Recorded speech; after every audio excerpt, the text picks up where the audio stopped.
ಹೊಸ ದಾಳವನ್ನ ಉರುಳಿಸಿದ್ದಾರೆ ಸಿಎಂ ಸಿದ್ದರಾಮಯ್ಯ ಅನ್ನೋದರ ಬಗ್ಗೆ ನಾವು ಈಗಷ್ಟೇ ವಿಶ್ಲೇಷಣೆಯನ್ನ ಮಾಡ್ತಾ ಇದ್ದೀವಿ. ಸಿಎಂ ಸಿದ್ದರಾಮಯ್ಯ ಅವರು ಗ್ರೀನ್ ಸಿಗ್ನಲ್ ಅನ್ನು ತಗೊಂಡು ಬರುವಲ್ಲಿ ಯಶಸ್ವಿಯಾಗಿದ್ದಾರೆ ಅಂತ.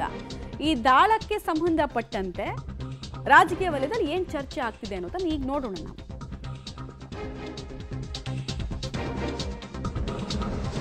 ರಾಹುಲ್ ಗಾಂಧಿ ಮುಂದೆ ಹೊಸ ರಾಜಕೀಯ ಅಸ್ತ್ರದ ಪ್ರಯೋಗವನ್ನು ಮಾಡಿದ್ದಾರೆ. ನೇರ ಸಂಪುಟ ಪುನರ್ರಚನೆ ಬಗ್ಗೆ ಸಿಎಂ ಪ್ರಸ್ತಾಪವನ್ನು ಮಾಡಿದ್ದಾರೆ. ಖಾಲಿ ಸ್ಥಾನಗಳ ಭರ್ತಿಗೆ ಅವಕಾಶವನ್ನ ನೀಡುವಂತೆ ಮನವಿಯನ್ನ ಮಾಡಿಕೊಂಡ್ರು. ಪರಿಷತ್ ಸಭಾಪತಿ ಉಪಸಭಾಪತಿ ಆಯ್ಕೆಗೂ ಕೂಡ ಮನವಿ ಮಾಡಿಕೊಂಡಿದ್ದಾರೆ. ಈ ಮೂಲಕ ಪರೋಕ್ಷವಾಗಿ ಸಂಪುಟ ಪುನರ್ರಚನೆಯ ಕಸರತ್ತನ್ನ ಕೂಡ ನಡೆಸಿದ್ರು ಅಂತ. ಪರಿಷತ್ನಲ್ಲಿ ಬಸವರಾಜ ಹೊರಟ್ಟಿ ಬಗ್ಗೆ ವಿಪರೀತವಾಗಿ ಅವ್ರ ಸಭಾಪತಿ ಹುದ್ದೆಯಿಂದ ಅವ್ರನ್ನ ಕೆಳಗಿಳಿಸಬೇಕು ಅಂತ ವಿಪರೀತ ಪ್ರಯತ್ನಗಳು ಆಗ್ತಿದೆ. ಕಾಂಗ್ರೆಸ್ ಈ ಸಲ ಸೆಷನ್ಗೂ ಮುಂಚೆನೇ ಅದನ್ನು ಮಾಡುತ್ತೆ ಅಂತ ನಿರೀಕ್ಷೆ. ನೋಡೋಣ. ಸಚಿವ ಸಂಪುಟ ಪುನರ್ರಚನೆಯೋ ವಿಸ್ತರಣೆಯೋ ಎಐಸಿಸಿ ಅಧ್ಯಕ್ಷ ಮಲ್ಲಿಕಾರ್ಜುನ್ ಖರ್ಗೆ ಅಂಗಳದಲ್ಲಿ ಚೆಂಡು ಹೋಗಿ ನಿಂತಿದೆ. ಖರ್ಗೆ ಮತ್ತು ವೇಣುಗೋಪಾಲ್ ಜೊತೆಗೆ ಚರ್ಚಿಸುವಂತೆ ಸೂಚನೆಯನ್ನು ಕೊಡಲಾಗಿದೆ. ನಾನು ಸ್ಟಾರ್ಟಿಂಗಲ್ಲಿ ಇದೊಂದು ಡೀಟೇಲ್ಸ್ ಕೊಟ್ಟೆ ನಿಮಗೆ.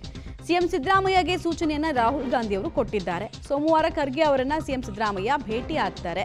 ಹೋಗಲ್ಲೊಂದು ಮೀಟ್ ಮಾಡಿ ಬನ್ನಿ ಅಂತ ಹೇಳಿದ್ದಾರೆ. ಅವತ್ತು ಸಂಪುಟ ಪುನರ್ರಚನೆ ಅಥವಾ ವಿಸ್ತರಣೆ ಬಗ್ಗೆ ವಿಸ್ತೃತ ಚರ್ಚೆ ಆಗುತ್ತೆ. ಚರ್ಚೆಯ ಬಳಿಕ ಅಂತಿಮ ತೀರ್ಮಾನಕ್ಕೆ ನಾಯಕರು ಬರ್ತಾರೆ.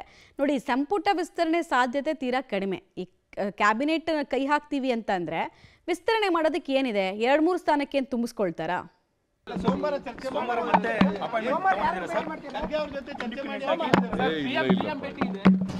ಆ ವಿಚಾರನೆ ಪ್ರಸ್ತಾಪ ಮಾಡಿಲ್ಲ ಅಂತಂದ್ರೆ ನಾನು ಮಾತಾಡೋದು ಬಿಹಾರ್ ಎಲೆಕ್ಷನ್ ಬಗ್ಗೆ.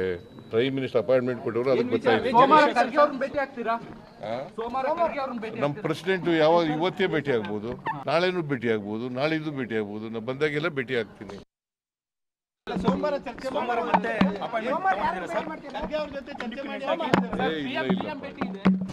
ಆ ವಿಚಾರನೆ ಪ್ರಸ್ತಾಪ ಮಾಡಿಲ್ಲ ಅಂತಂದ್ರೆ ನಾನು ಮಾತಾಡೋದು ಬಿಹಾರ್ ಎಲೆಕ್ಷನ್ ಬಗ್ಗೆ.